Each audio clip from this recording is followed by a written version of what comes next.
What is the connection between Babylon and Assyria? I'd like to know, because Nimrod built a kingdom that spanned from Babylon to Assyria. So both Babylon and Assyria were evidently under the rule of Nimrod at one time.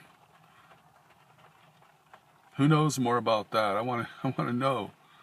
So I do know that there were two kingdoms under King David, and the southern kingdom, which was the Jews and the Benjamites and the Levites.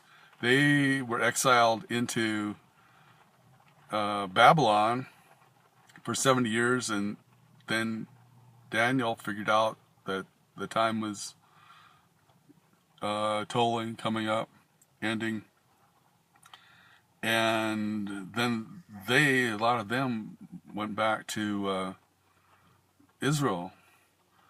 But the 10 northern tribes, Ephraim and Dan and all those other, Reuben and all those the 10 tribes that were exiled into Assyria, they never repented, so they never returned to this day. They're still in exile. They went up into Assyria and then were scattered throughout the nations, and a lot of Ephraim and Manasseh, the two sons of Joseph, were divided into two tribes, and I've heard that those are mainly Ephraim is mainly America descendants, and in Europe, especially England, is mainly Manasseh's descendants. So, and then you can see the all Dan is depicted in the names of a lot of rivers and stuff in Europe.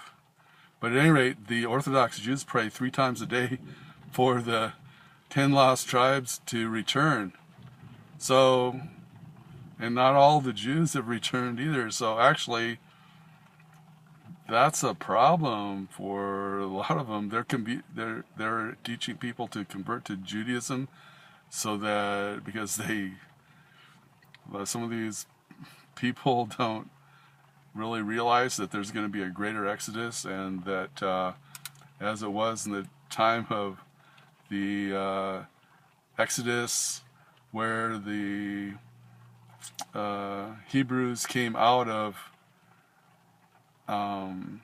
Egypt into the wilderness, then to the promised land. That's a picture of what's going to happen during a great tribulation type event.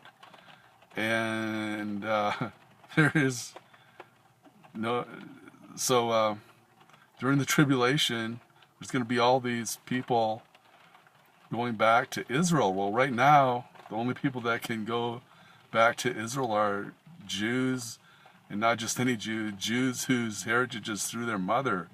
So I hear there's legislation going on trying to change that, and also they can't even figure out who's a Jew and who isn't. So they're doing different DNA studies to find out who's who.